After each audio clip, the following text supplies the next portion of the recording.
Kalau ilmu ini sudah hilang, terus ayat-ayat yang biasa tentang kemanusiaan dikira biasa. Padahal ayat ini super, misalnya nikah. Nikah itu oleh Allah, perempuan yang kita nikahin, itu oleh Allah disebut surga. Saya punya bukti, misalnya gini ayat ya. Wala tangkihul musyrikati hatta yu'min, wala amatum mu'minatun khairum min musyrikati walau a'jabatkum. Terusannya ayat, wala tangkihul musyrikina hatta yu'minu, wala abdu mu'minun khairum min musyriki walau a'jabakum. Terusannya ayat, ulaika yad'una ilan nar. Para musyrikah yang ingin kamu nikahi karena mereka non muslim atau kafirah atau musyrikah, itu hanya mengajak kamu masuk neraka. Maksudnya ngajak itu kan bisa saja kamu tertarik perempuan tadi sampai kompromi merubah akidah kamu. Terusannya ayat, wallahu yad'u ilal jannah.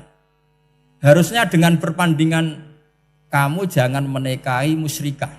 Logika perbandingannya kan wallahu yad'u ila nikahil mu'minah.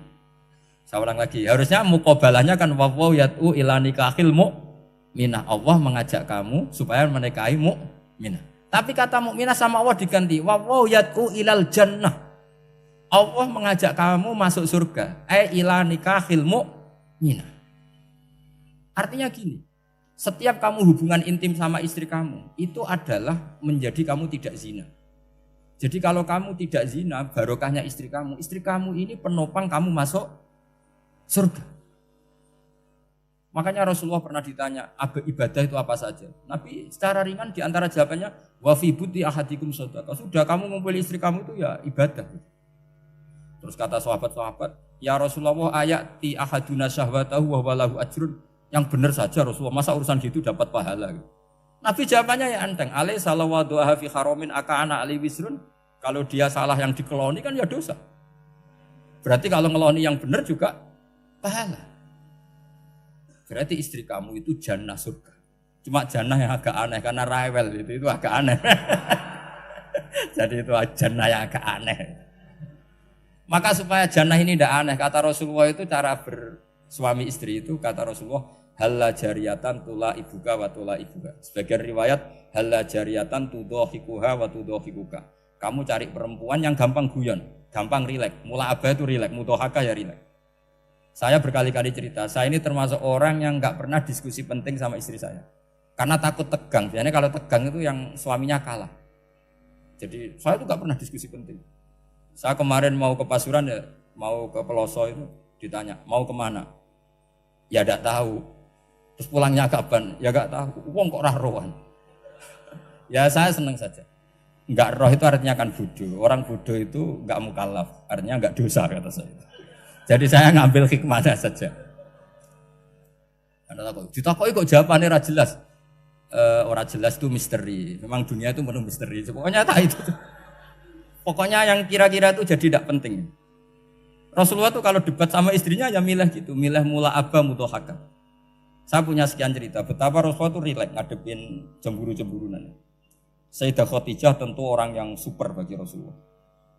Sampai ketika adiknya Sayyidah Khadijah, kalau nggak salah namanya itu Halah itu, kalau datang itu Rasulullah tuh menjamu karena mengingatkan suara Khadijah. Kalau muji Khadijah itu sudah langit Rasulullah. Sehingga Aisyah itu cemburu. Bagaimana Anda selalu muji Khadijah? Waqad abdalakallahu khairan minha. Allah mengganti yang lebih cantik ketimbang Khadijah dan lebih muda. Maksudnya Aisyah. Kenapa masih muji yang sudah meninggal? Tua lagi kan. Gantian Sayyidah Fatimah yang tersinggung karena ibunya ditua-tuakan. Itu ketika Fatimah cemburu, mangkelnya sama Sayyidah Aisyah. Mangkel manusiawi loh. Enggak usah kamu jadi Syiah terus benci Aisyah itu. Karena kalau kamu jadi benci Aisyah berarti kamu nganggap Aisyah itu salah. Dan itu efeknya di Rasulullah, berarti Rasulullah milih istri yang salah. Makanya kita ini madzhabnya ahli sunnah. Abu Bakar tidak mal'un. Kenapa tidak mal'un? Kalau kamu bilang Abu Bakar mal'un berarti Rasulullah salah pilih teman. Umar tidak mal'un karena Rasulullah pasti milih teman yang benar. Begitu juga milih istri yang benar. Dalilnya tidak usah jauh-jauh. At-thayyibatu lit-thayyibi. At-yabut thayyib tentu Rasulullah. Berarti istrinya pasti thayyibah. Jadi madzhab Ahlussunnah dalam madzhab sing jelas-jelas min baini farsi wa damil labanan khalisan sa'iwal lisyari. Jadi kalau kamu cari logika gampang saja. Nabi itu thayyib, bahkan at-yabut thayyib. Padahal kata Allah at-thayyibatu lit-thayyibin. Ya jelas ya. Jadi ini tidak usah dimasukkan hati tentang konfliknya Aisyah dan Fatimah, itu biasa saja. Yang satu bela ibunya, yang satu bela dirinya. Sebenarnya Aisyah itu nggak niat ngeritik Khadijah, ingin diperhatikan Rasulullah saja. Terus ketika Sayyidah Fatimah matur ya Rasulullah saya supaya ngalahkan Aisyah itu gimana? Karena ibu saya sudah meninggal, ya memang cantik dia, muda dia. Dan tahu betul orang kalau Nabi itu sangat mencintai Aisyah. Kata Rasulullah, bilang gini saja, tetap hebat ibu saya. Karena ibu saya dapat Rasulullah rondo untuk Joko. Kowe ayu kaya apa, iku untuk dudo. Jadi rileks saja Rasulullah. Akhirnya, ya semenjak itu enggak ngeritik lagi. Bahaya ini kalau ngeritik. Khadijah itu kan sudah umur 40 tahun. Janda dapat Joko. Aisyah perawan untuk dudo. Keren mana? Keren Khadijah. Jadi tidak semua masalah itu Nabi itu menyelesaikan cara ekstrim. Nabi itu biasa mula apa? Santai rileks. Nah, kalau para mbak-mbak ini ingin jadi surga yang enggak aneh, syaratnya jangan rewel karena di surga itu enggak boleh ada orang rewel. Tapi kalau enggak rewel sementara suami kamu enggak benar, ini namanya goblok. Maka kata Mbak Mun kalau ngijazahi santri-santrinya, "Cung bojomu kudu rewel, enggak ngono fakir," kata Mbak Mun. Tapi santri yang di belakang gremeng, "Iya, Mbah, nak fakir, nak jantungan mati." Makanya sering itu. Jadi di antara ulumil Quran itu ada istilah maudhi'ul mudmar mengganti maudhi'ud dhamir atau maudhi'ul lafzi menggantikan lafdan akhar. Itu memang agak jelimet di ilmu tafsir, tapi bagi pelakunya itu menjadi gampang. Ya tadi, ketika Allah melarang nikah hal musyrikah, saya ulang lagi. Ketika Allah melarang nikah hal musyrikah, normalnya perbandingannya kan wallahu yad'u ila nikahil mu'minah. Tapi sama Allah digenti, wallahu yad'u ilal jannah. Itu menunjukkan bahwa nikahul mukminah adalah al jannah. Karena kamu hubungan intim ya ibadah. Diwamuk kowe sabar ya ibadah. Nafakoi ya ibadah. Neng-nengan kejahatan senjata juga ibadah. Seru Bang, neng-nengan itu seru. Karena memang di antara sistem tubuh kita itu butuh masa-masa jeda. Mari cerdas. Karena tubuh kita ini tidak hanya butuh seneng, tapi juga butuh susah. Susah itu melahirkan kearifan. Jajal bojomu tahu minggat, mesti kearifan kamu meningkat. Jadi minggat itu ya penting. Nikmati saja. Udah ini saya nggak ngajari keburukan. Memang seperti itu. Nah saya berharap ilmu usul fikih ini tidak boleh hilang. Karena dengan ilmu usul fikih kita tahu mubah adalah tarkul haram dan tarkul haram adalah wajib. Maka Allah sering sekali membicarakan sesuatu yang mubah itu superior. Kayak tadi wa min ayatihi manamukum billaili wan. Nah, termasuk ayatnya Allah adalah kami itu tidur. Cara berpikir tadi, kalau saya tidak tidur sakit, kalau sakit habis biaya banyak. Sementara tidur hanya butuh seperti ini. Betapa baiknya Allah dengan tidur bisa menjaga kesehatan yang kalau tidak dijaga berbiaya tinggi. Berarti hadan naumul ibadah. Terus ulama bilang tidur itu ibadah kalau niatnya litaqawi alal ibadah.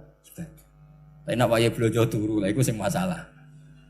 Tapi tentu ilmu itu ada pembanding. Sekarang ketika kamu tidur itu tarkul wajib apa tarkul haram lah itu masalahnya. Seringnya kamu itu tarkul wajib. Wae mulang turu. Wae ngantor wong kerja turu. Lah itu tarkul haram atau tarkul wajib? Tarkul wajib. Kalau tarkul wajib berarti status tidur kamu haram. Sudah pinter ini sudah maju ini sudah maju. Jadi saya belajar usul fikih lagi-lagi karena untuk menjadi mufassir itu harus menguasai balaghah, menguasai usul fikih, menguasai lisanul arabi. Nah, lisanul arabi yang sering saya contohkan berkali-kali. Saya punya kitab namanya Ar-Risalah. Orisinil karangannya Imam Syafi'i. Saya baca beberapa kali khatam. Juga saya beberapa kali bacakan santri. Itu kalau memaknai Quran secara lisanul arabi itu gampang sekali. Gampang sekali. Ketika Imam Syafi'i mengatakan kamu boleh tayamum ketika bepergian dan saat bepergian itu tidak menemukan air. Syaratnya kamu tolabul ma, cari-cari dulu. Ketika ditanya sama Ashabus Syafi'i, kenapa harus cari-cari dulu? Jawabannya enteng. Li'anna Allah ta'ala yaqul falam tajidu ma'an wala yuqalu liman lam yatlub lam yajid. Karena Allah ngendikan kemudian kamu tidak menemukan air. Di mana-mana tidak menemukan setelah mencari. Kalau belum mencari namanya tidak tahu. Jadi dari kata falam tajidumaan kemudian kamu tidak menemukan. Tidak menemukan berarti apa? Setelah mencari. Sehingga beliau mensyaratkan dicari-cari dulu, baru berkesimpulan tidak menemukan. Nah setelah tidak menemukan kamu baru boleh tayang. Segampang itu ilmu usul fikih di depan Imam Syafi'i. Ulumul Quran dianalisis dengan usul fikih. Ketika ditanya, kenapa Anda mensyaratkan nikah itu pakai wali? Ayatnya apa? Kalau hadisnya jelas, la nikaha illa biwaliyin mursyidin. Ayatnya apa? Imam Syafi'i secara enteng baca ayat fala ta'duluhunna ayyankihna azwajahunna idza tarawdu bainahum bil ma'ruf. Jika wanita yang kamu waleni, saya ulang lagi, jika perempuan yang kamu walikan, misalnya kamu punya anak yang umur 20 tahun ingin nikah sama seseorang. Seseorang ini layak. Ya misalnya kiai ya apal alfiyah. Tadi kata Mbah Mus itu muridnya Mbah Khalil alfiyah diwolak-walik apa? Saking seringnya belajar alfiyah kata beliau sampai santri apal alfiyah wolak-walik tapi ora roh carane jamak kosor. Karena dulu pondoknya mau pondok nahwu. Jadi kayak di ngelirap itu. Tonggone nganti apal fa'ala yaf'ulu fa'lan. Cinone wis apal saking bedino itu ujiane ra selawatan fa'ala yaf'ulu fa'lan wa ma fa'lan wa huwa fa'ilun. Jadi pondok ya macam-macam. Itu saya tadi sampai mana itu? Tentang apa? Wali nikah tadi. Di bab fikih, saya ulang lagi di bab fikih. Itu kata Allah, jika perempuan yang kamu walikan itu ingin nikah, fala ta'duluhunna, jangan kamu larang. Kata Imam Syafi'i, kalau seorang wali tidak punya hak mewalikan, maka larangan jangan menghalangi itu tidak ada gunanya. Misalnya gini, Zaid itu tidak punya utang saya ulang lagi, Zaid tidak punya utang saya. Memang ini ilmu logika, Zaid tidak punya utang saya. Terus sampean bilang ke saya gini, Gus Bah, Zaid ojo tagih. Itu omongannya wong aneh apa enggak? Aneh kan? Tapi kalau Zaid punya utang saya 1 juta, terus kamu menasihati saya, Gus Zaid ojo tagih. Benar apa enggak? Wali itu punya hak melarang. Saya ulang lagi, wali berarti punya hak melarang putrinya tidak nikah. Sehingga diperintahkan Allah, kamu jangan pernah melarang. Berarti punya hak melarang. Kayak tadi, Gus ojo tagih, berarti aku dia hak nagih. Misalnya otoritas bandara ATR, pesawat Boeing sekian-sekian Lion, bolehkan landing di sini. Karena operatornya punya hak melarang. Juga punya hak mengizinkan. Tapi kalau orang lain kamu bilangin, pesawat Lion nggak boleh landing di Semarang. Orang lain yang nggak terkait dengan otoritas itu, aneh nggak omongan itu? Aneh. Kalau wali dilarang menghalangi perempuan ingin nikah harus memberi izin maksudnya, maka berarti wali punya hak menikahkan. Paham yang saya maksud? Makanya Imam Syafi'i mensyaratkan seorang perempuan yang nikah harus pakai wali. Jadi segampang itu. Kitab Ar-Risalah menerangkan ulumul Quran.